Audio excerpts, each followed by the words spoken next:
Hello and welcome to Film Companion South. In this episode, we are going to be talking about Ramprakash Rayappa's Suttu Pidikka Utharavu.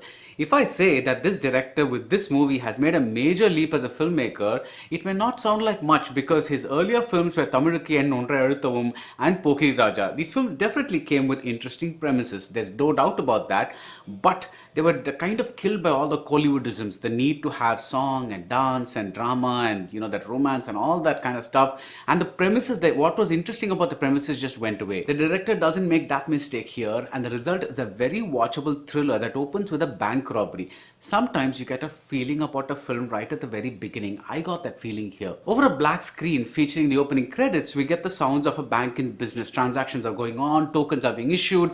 Suddenly the decibel levels start to rise, and they keep rising until we get this very first image of the film, that of a man crashing through a glass door. The chaos that ensues is captured very well. The action choreographed by Dinesh Kasi moves down the various floors of the buildings that the bank is in. There are 4 robbers in handkerchief masks. They run down to the car park, and there they run into Ibrahim, who's a maverick cop, and he's played by a maverick actor, Mysskin. I'll tell you more about this Ibrahim character later, but for now there's a shootout in the car park, and the action keeps spreading first to the adjacent lanes and then into the adjacent neighborhoods until the 4 robbers, they find themselves boxed in a slumboard neighborhood. Slowly we begin to follow 2 of these robbers, a gentleman named Ashok, played by Vikranth, and a more vicious man named Selva, played by the director Suseenthiran in a very impressive performance. They are the ones who find themselves trapped in this neighborhood, and the tightness of the location gives a lot of excellent opportunities for the cinematographer Sujith Sarang. There's a genuine sense of danger because the film never loses sight of the fact that people are around, and some of these people are doing really dangerous, crazy, foolish things,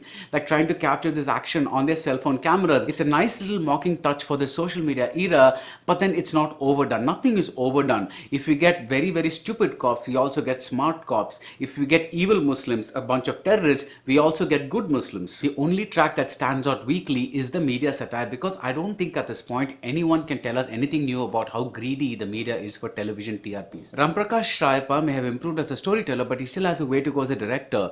The film could have used better staging, more finesse. Not every red herring works, and the tension slackens every now and then, but then there's a big fat twist at the end that really, really works. It really worked for me. And the film keeps building towards this twist, so it doesn't feel like a cheat. And even the plot points I dismissed earlier, like the fact that Ashok, the Vikranth character, has a daughter in the hospital who needs treatment and a lot of money and things like that.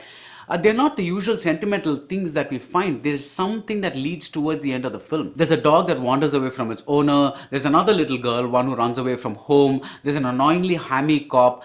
All these threads that first appear somewhat loose, they all come together very nicely towards the end, though not as tightly as you would have hoped. In other words, despite the small flaws in this movie, it really keeps you interested and invested, especially when the character of Mysskin is around, that character of Ibrahim. Mysskin's brusqueness as an actor works really well for Ibrahim, and I wish there was more of him. What I like most about this movie is the fact that the savior, the man who saves the day, is named Ibrahim. He's probably the first Muslim savior in our cinema since Vishwarupam. Given the state of the world today, it's near inevitable that the terrorists are portrayed as Muslims. We need these Ibrahims to right the balance. The full review is up on the Film Companion website. If you like this video, do subscribe to Film Companion South. See you soon at the movies.